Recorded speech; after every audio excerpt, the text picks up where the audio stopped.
Here I come. Gonna make my mark without my mum. I gotta be free to reach my goal, to do my thing, to play my role, cause I'm a kill. I spell kill.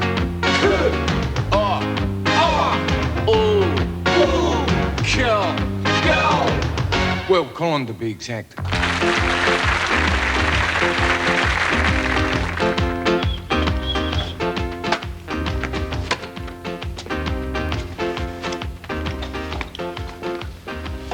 Thanks for finishing the dishes, Colin. I didn't. No, you didn't.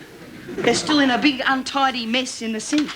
Michael, they are actively participating in phase 1 of my own personal dishwashing process. The long soak.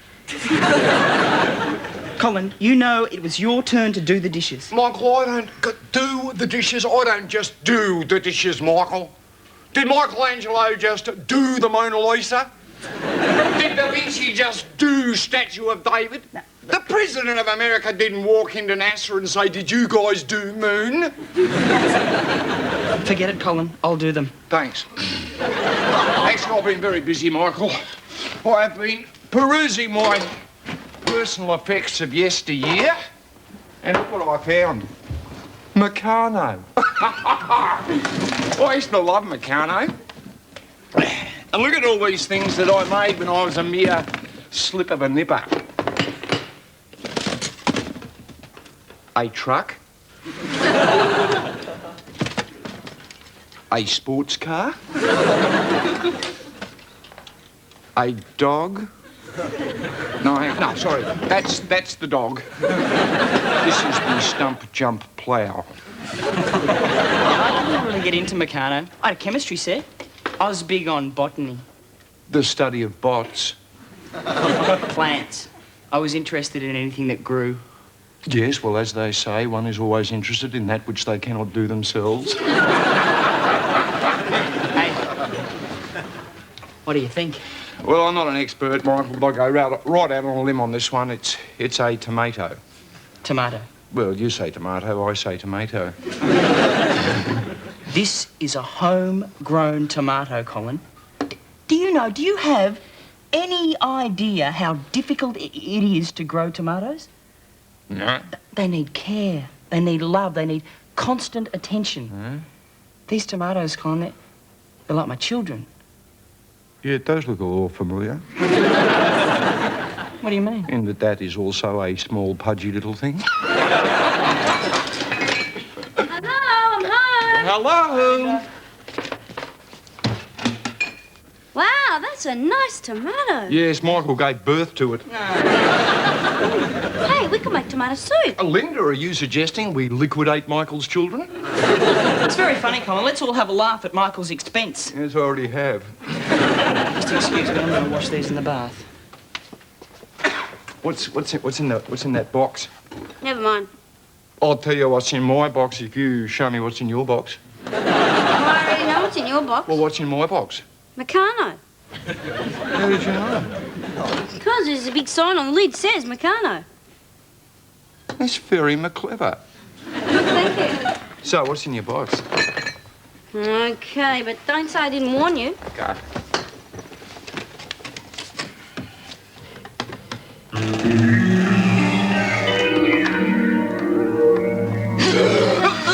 It's horrible. It's a skeleton. Can I put it back? Okay. What are you doing with a dead skeleton? No, I borrowed it from work. But don't tell anyone, it's not mine. Yeah, well, of course it's not yours, otherwise you'd be all floppy and weird. It's spooky. It's not spooky, it's educational. I bought it home so I could do some anatomy research. You know, I am a nurse. Speaking of which, Linda, that isn't one of your patients, is it? No, Colin. How can you tell when all the person's been scraped off? I just know. I'm going to call him Paul Keating. Get on! I didn't realise you're so squeamish. I am not squeamish, Linda. Just put it back. Go on, put it back and close it. I just think it's really weird that you're walking around with a box full of human remains. It's just an instruction set, Colin. It's Not unlike your Meccano. It is nothing like my Meccano. You can't make a sports car. Oh, can you? A bit old for Meccano? It's not for me. It's for Brenton. Brenton? Yes, my nephew, Brenton. He's going to be staying here. Over my dead body? Linda, don't bring your dead body into this. Well, this is the first I've heard about Brenton. Linda, I asked you if Brenton could stay and you said yes. When? For the weekend. Now, when did you ask me? While you were watching... Doesn't matter. You asked me while I was watching the tennis, didn't you? I might have. Colin, you know I can't concentrate on anything else when the tennis is on. I mean, you might as well ask me to have given up my bed to Brenton. I probably would have said yes. Funny you should mention that. What? Where were you thinking of sleeping? Colin! Sucked in. Ta-da! Not soft, not pudgy. I think I might try carrots next. Michael, have you heard about Colin's nephew Brenton coming to stay? Who? Colin's nephew. He's coming to stay for the weekend. Brenton? Yeah. Can you imagine what it's going to be like having a little kid running around the place? Cousin swings, cousin falls, cousin hit. Oh, really? Yeah. I think I can imagine, yeah. Yeah.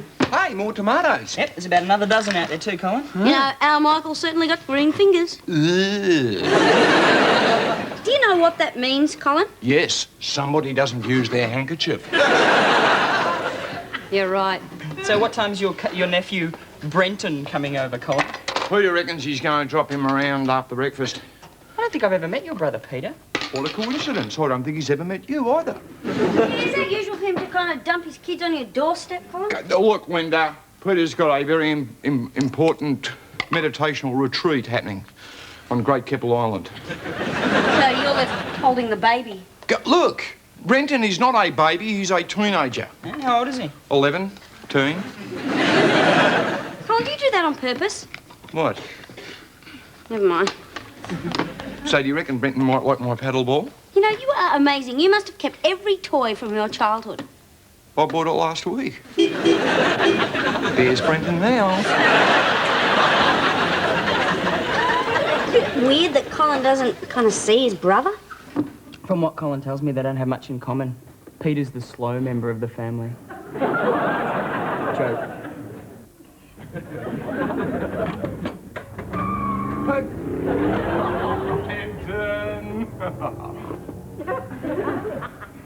Come in.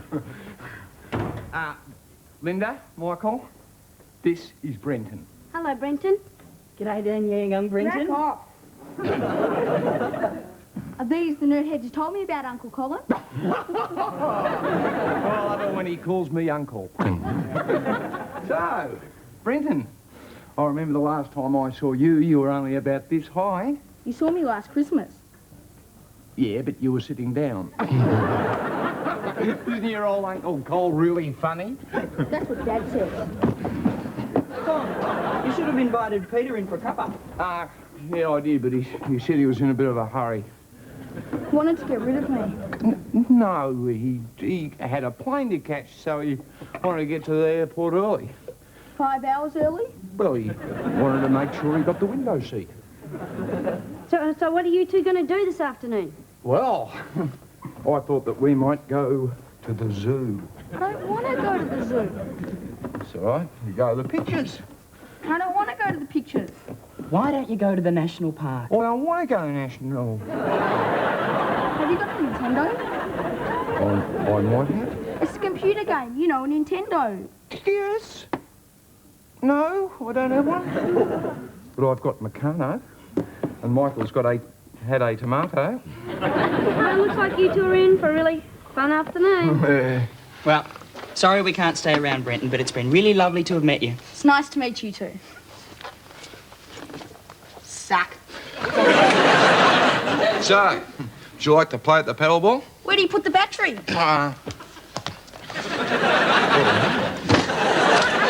No, you broke it. You're going to have to pay for that.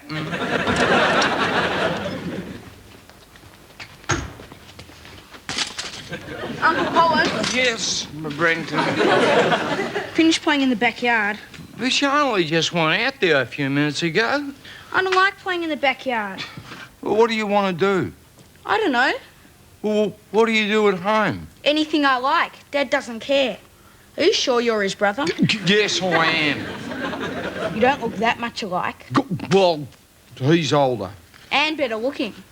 Yeah, well, it's a shame you didn't take after him then, isn't it? Ha, ha, ha. Dad reckons you're a bludger. Ha, ha, ha. I'm not. It's just that I haven't found a job that really interests me. How many have you tried? Bay 50. How come you can't get a job? And how come you're turning into such a pain in the pants, you little twerp?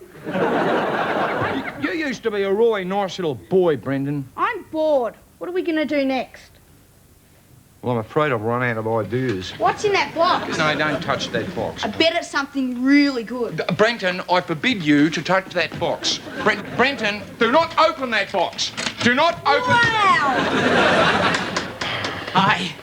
You guys look like you've been having a good day. Michael. Yeah? Do you want to play with Brenton for a little while? He's a very nice little boy, and I think you'd get on with him very well. No thanks. Michael, he's your height. Colin, I have to attend my tomatoes. I'll pay. Steady, Uncle Colin.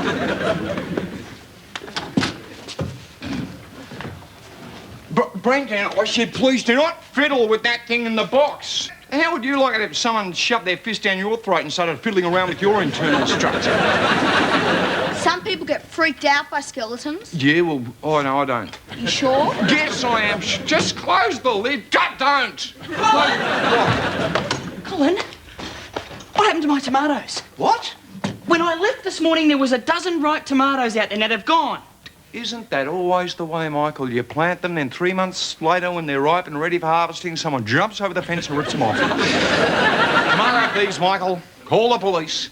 Colin, this isn't funny. Oh, Michael, I did not touch your beloved tomatoes. You know?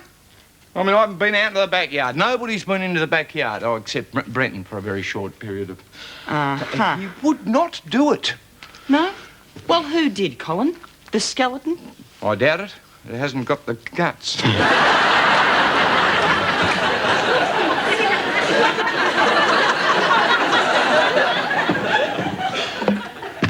I want a word with you. Michael. Brenton? Michael!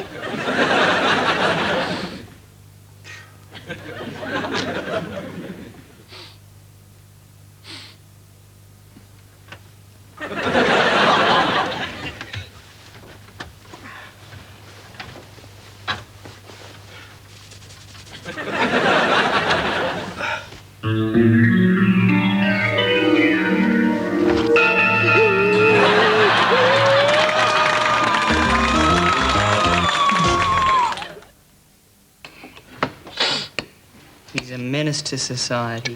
Michael, he's not that bad. Come on, you put that skeleton in your bed. Well, boys will be boys. What about my tomatoes? Well, tomatoes will be tomatoes. He vandalised them, Colin. He did not, Michael. Oh, really? Well, how did they end up on the neighbour's roof? A guts of wind? I don't think so. Michael, are you really suggesting that Brenton threw them up there? No, Colin, I'm not. Good. He launched them up there. How? With your paddle. That is amazing. It's incredible, isn't it? Yeah, he said it needed batteries. Well, don't worry, Michael. I will scale the back fence and I will go next door and retrieve your tomatoes for you. No, you can't do that. You'll fall off the roof and break your neck. Brenton will do it. Linda, look, I know Brendan has been a bit of a pain in the pants, but, well, he's young. Changes are happening in his body and he's bored. What he needs is a good swift kick in the pants. Michael, I thought you were against physical violence. Well, I'm not. Let me. Linda. No, I'll put my stilettos on first. Oh, Linda. Morning, everyone. Brendan, morning. How did you sleep? Well? Fine, thank you, Uncle Colin. How'd you sleep? Oh, fine, thanks, Brenton. Except I found a bloody skeleton in my bed next door. I heard you. Pretty funny, eh? Fetch me my stilettos, will you, Michael? With pleasure. So, what are we going to do today, Uncle Colin? Well, I've got an idea. Linda. Why don't we have a treasure hunt? A treasure hunt? You see, Brenton, when you borrowed that skeleton to play that trick on your Uncle Colin, you were a bit careless and lost one of the bones. The fibula, to be exact. Well, what's the fibula? It's a calf bone. There are cow bones in a human skull. Now, it's in your leg. And I have to return that skeleton, that complete skeleton, to the hospital. And if I don't, I'm going to be in serious trouble. So I suggest today that we have a treasure hunt to find the fibula. Sounds like fun. What's the prize? Well, yes, Brenton, the prize is this. If we find the fibula, I won't kick you up the coccyx.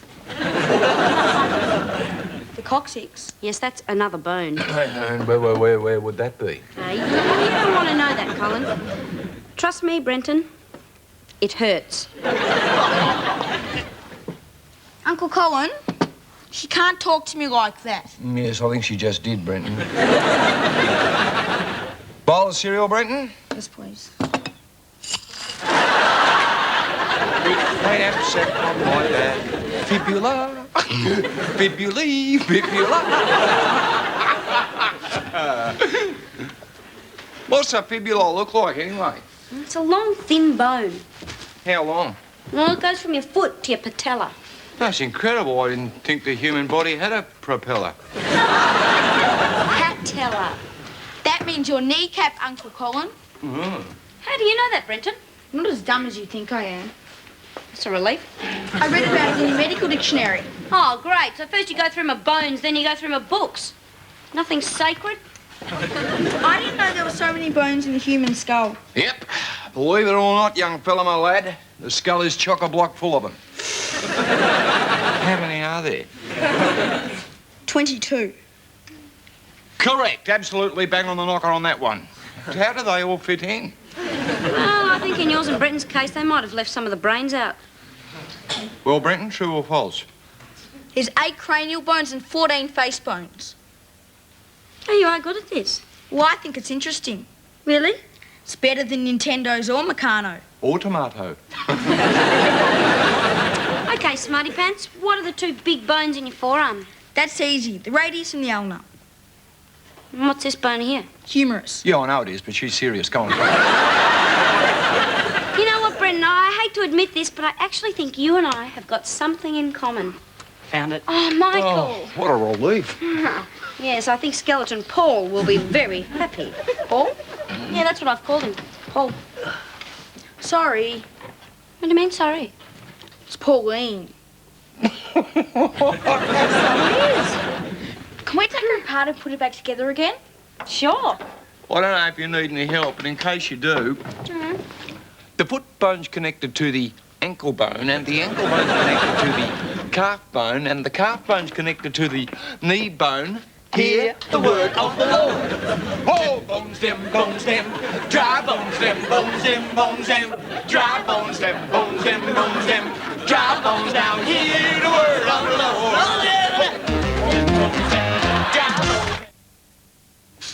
Promise you'll take me to the hospital? I promise. Do you reckon they'd let me do an operation? Ooh, well, if you're very good, I might let you do some brain surgery. Really? No, you have to study for a while before you can do that. Do you reckon I could be a doctor? Well, you like fiddling with bones. It can be very irritating and a bit annoying, but yes, I think you'd make a very good doctor.